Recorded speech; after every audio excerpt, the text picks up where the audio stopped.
Hello everyone, welcome to ETH Belgrade, second of many regulatory talks that we will have in this conference. Today we will have David Veselinovic from Crypto 12 centralized exchange, licensed exchange in Serbia, founder and CEO, who will share some insights on his path and their business in Serbia. My name is Ilija Rilakovic, attorney at law from Belgrade, Serbia, and one of the organizers of ETH Belgrade. David, welcome. Thank you very much. So, something to begin with. You were born and raised in Austria, and you worked for many years in Austria. So I wonder, what on earth made you to choose Serbia as a base for your crypto business? Well, I could tell you how I knew what would happen 7 years ago, that Serbia would become one of the biggest crypto hubs in the region, but that was absolutely not the case. So back then when I made my decision to come to Serbia, that was back in 2017, and these were very rational reasons. At that time I looked at taxes, and I looked at potential employees, staff. At that time, I was looking to open up to start a consultancy, which would be an AML, CFT, and compliance consultancy. So basically, for high-risk industries who are looking to outsource the whole KYC, banking, compliance part. And for that, I needed IT guys, I needed IT staff, and I needed lawyers, basically. And simply at that time, a lawyer would be like 3 or 4 times more expensive in Austria than in Serbia. And on top of that, the quality would be even lower. So those were the reasons for me coming here, and then it just kind of evolved. Also, I had no idea back then that Serbia would be one of the first countries in the world, and especially in Europe. I think only Switzerland had a law before Serbia, if I'm not mistaken. I had no idea that this would happen. Back in 2017, when I came, I wanted to start a crypto exchange, but since there was no law, no regulatory security framework, exactly, I didn't want to do it, because I know there's always a legacy problem if you start working in an unregulated environment and then you're looking to become regulated. There's a lot of hurdles and problems that come with it. So I was just waiting. I was lucky that Serbia was one of the first ones in 2021 to introduce a law. And my lawyer had the great idea to basically tell me I would have good chances, that my company would have good chances of winning a license. And I decided to start the process. And how was that process for obtaining a crypto exchange license in Serbia? Can you give us some fun facts and a brief outline of the process? Yeah, I don't know where to start, honestly. I don't know how many people know that, but during the licensing process, so we started it back in, I think it was November 2021. That's when we started, and we received the license in 23. The second license, the first from the National Bank, received in December 22, and then the second one from the Serbian SEC was in March 23. So the whole process took roughly 1.5 years to 2 years, and after 1 year, I basically gave up. I also moved away, more or less. I gave up on it, but thank God my business partners kept me going. They still believed in it, even though I didn't. So yeah, how was the process? How can it be? Regulators, they have a certain role in our community, right? And their role is not to be innovative. Their role is not to be, to serve us, even though we like to believe that. Their role is to create a safe environment and to react. They don't act, and that's a big problem. When you're in an innovative industry where you would love things to go fast and easy, and you want the regulator to know everything, that's not going to happen. And that's just wishful thinking, which you need just to throw away out of the window if you want to start interacting with regulators. So regulators act when the pressure is too big on them. Right? And if you ask me why Serbia one of the first countries to regulate, I don't think that they were thinking like, hey guys, let's be innovative, let's try to be the first ones in Europe. No, I think that simply the pressure was too big because there is a high adoption rate in Serbia. And you have a very high, we heard about peer-to-peer and cash to crypto, crypto to cash transactions, and how dangerous that can be for a community. And I think they just wanted to regulate something that was simply pressuring them too much. FOMO. Exactly. Yeah. You can call it. Yeah, you can call it FOMO because,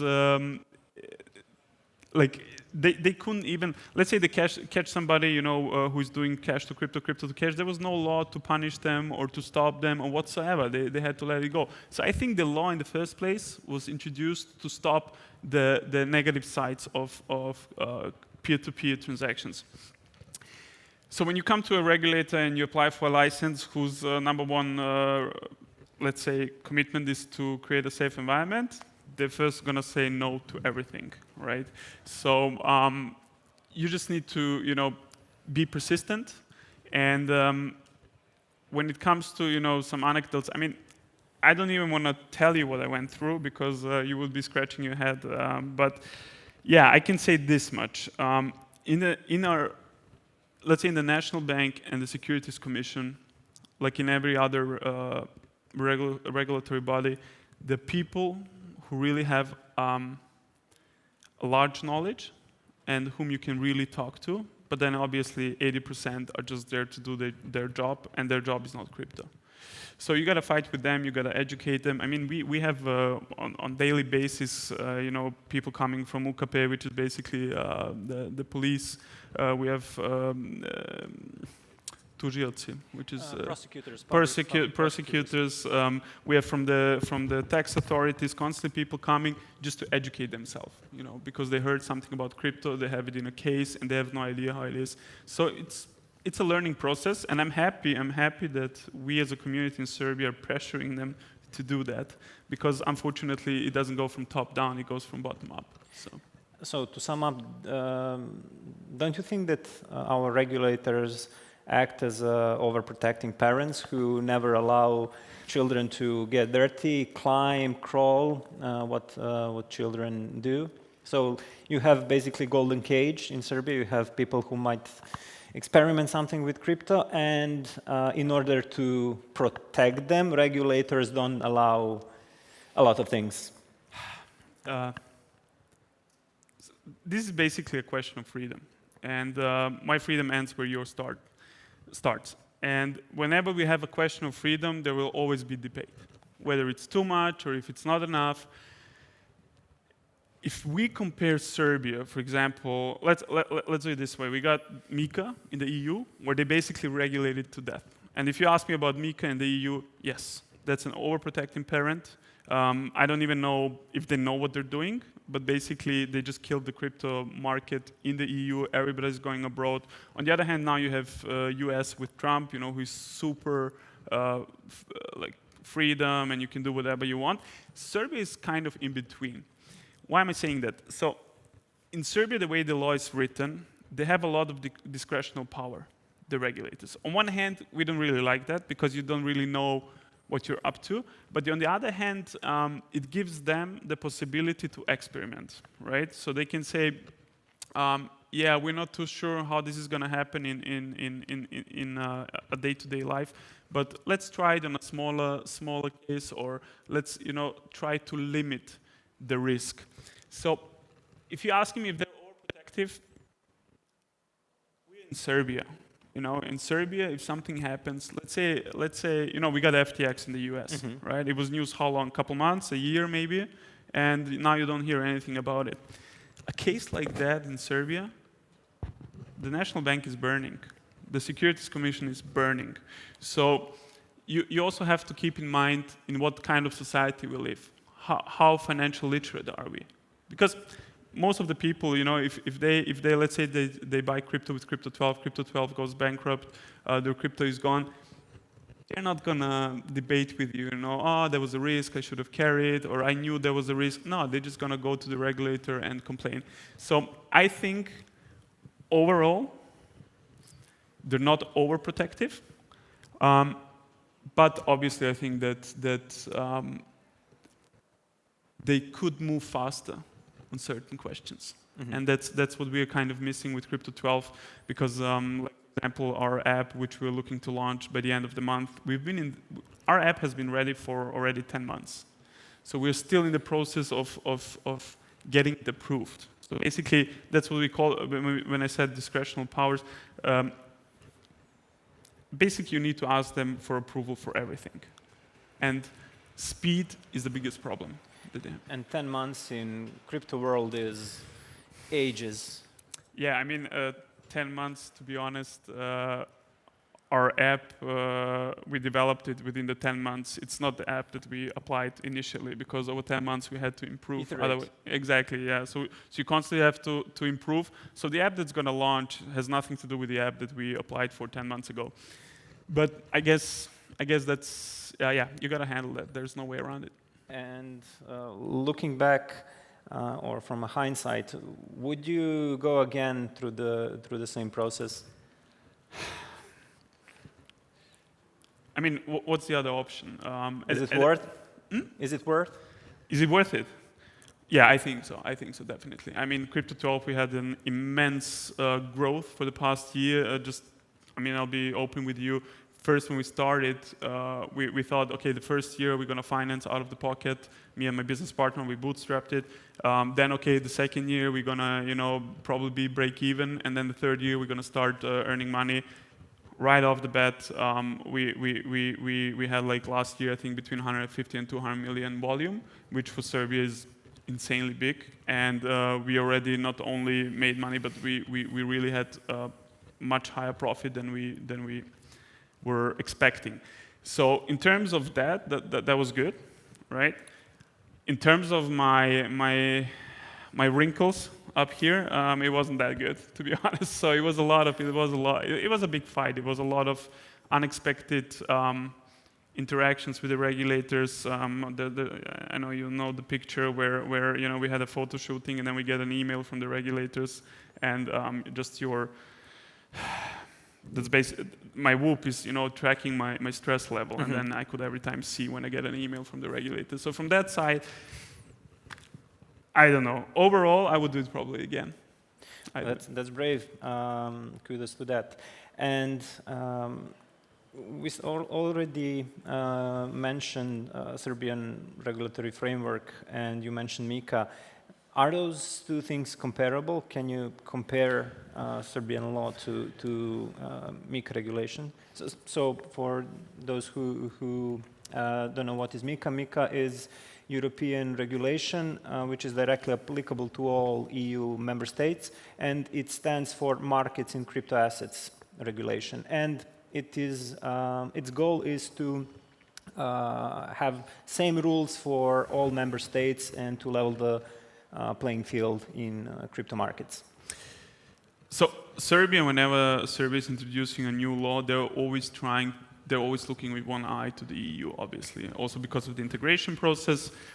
So they're trying to assess, so when they were writing the law on digital assets in Serbia, they were trying to assess what the EU is going to do. I think they were also surprised at the end with MiCA, because nobody accepted like such a tough regulation. But Serbia did a very good job, in my opinion, because they didn't over-regulate, at least not on paper, which is good. So it gives them a lot of playing room. I think one of the biggest benefits of Serbia at the moment is the stablecoins, because MiCA basically killed stablecoins like USDT. Now you got obviously popping up new stablecoins who are going to be MiCA compliant, but USDT is the #1 by far, and they just killed it. So what we also see, we see a lot of EU customers coming to us because of USDT, because they can't on or off ramp it, or it's getting more difficult for them to on and off ramp it in the EU. So yeah, overall, I think we're in a better place. I just hope that Serbia is not going to make the mistake and implement MiCA in Serbia. Mm-hmm. Because right now we have an opportunity to become really a hub in the Balkans. I was in Albania last week, I think, at a conference speaking there. And the potential market is huge. The potential is big. I mean, Albania peer-to-peer, they're doing like 30... 5 more minutes. 5 more minutes. Yeah, they're doing like 30 billion a year peer-to-peer is in Albania. Then we got Bosnia, we got Serbia, we got Montenegro, and if Serbia was to introduce a regulation like MiCA, it would absolutely kill the market, and I think it's in anybody's interest. And comparing to European market to MiCA, what are Serbian advantages that we can sell to others? Yeah, so as I said, number one is the stablecoins. I mean, stablecoins are definitely. The other thing is also, for example, what's possible in Serbia is the B2B transactions between businesses. We see a lot of customers who exchange their services or their products for digital assets, for crypto, and vice versa. And then they come to us and they on or off ramp. Mm-hmm. So from what we saw, we had huge FDIs, foreign direct investments through crypto, and mostly it was through stablecoins. So I think that's a big opportunity, and let's hope it stays that way. And how would you assess day-to-day business activities involving crypto? So not long-term investments or short-term investments like trading, but using crypto in regular business for payments, if we can call them payments. So yeah, they're not. What's your stance on? So payments are not allowed, right? For payments, you would need an exchange or a company who has a license for crypto processing, which at the moment no company has. At a retail or wholesale? B2C. So okay. B2C, there's nobody who can do that. B2B, it works. And it's very important, especially when you have businesses where there's a lot of transactions back and forth. Let's say, for example, the iGaming business, which is gambling. There's flow of money constantly. It needs to be quick. It needs to be cheap. It needs to be instant, 24/7, and that's what you have with crypto. So we can see businesses using, basically for liquidity purposes, crypto, and then eventually once they need fiat, they come on and off ramp. So I think that's good. That's good for Serbia as a hub. And do you see growing demand for blockchain infrastructure behind the scenes, even if consumers don't notice it? Since you are in regular contact with both sides, both from a regulator's perspective, from somebody who runs a centralized exchange, and someone who is doing business development and sales with B2B partners. So when we built our app, there was one main goal, and it was to be as simple as possible. Just so you understand, we have people who are 50, 60 years old who are running their businesses, and they're using crypto as a mean. They don't really care about, on the background. They just know it's secure, it's cheap, and it's easy. So there is a demand for simplicity. I think that's the most important thing, because if we don't keep it simple, then those people are going to have a tough time to adapt. Our volume, 90%. Is through emails. Basically, just people write, hey, I want to buy 100 USDT. And that's how we interact with them. Mm-hmm. Because I don't even know how they're going to react to the app. Obviously, you got the crypto savvy and the tech savvy people who are going to love it. But like 90% of our customers who are businesses, I'm not too sure how much they're going to use the app, even though it's going to be as simple as possible. It's just going to be a simple swap app, that's it.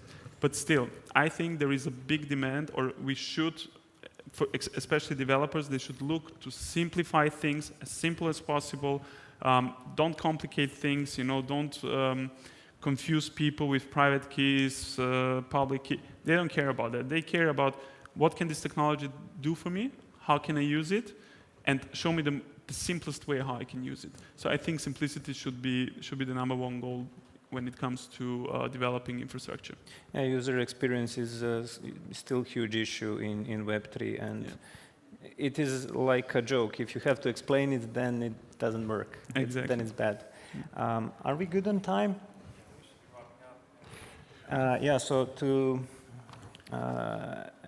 wrap up on a positive note, before we start with questions, What are your final thoughts about Web3 business in Serbia? Is it bright or challenging? I think we're in a very good spot. And the biggest reason for that is, I mean, just look at Tenderly outside. That's a huge company, one of the biggest in the region. And we have a huge advantage because we had the IT power in this country. AI is coming. That's going to disappear. So we got to use it as long as we can. We know that developers are, especially the hard coders, are going to disappear over time. But now we are in a lucky position that we have the brains. And we got regulation, and we just have to use it. So I'm very positive about it when it comes to Serbia. I think that we can be really a hub, because we see exchanges from Bosnia, they're coming to us. Albania, they have contacted us. They wanna attract us to Albania to start also the process of licensing. So I think Serbia could really be like a main node in the region, and we just have to use it. Thank you. Do we have questions? Do we have any questions?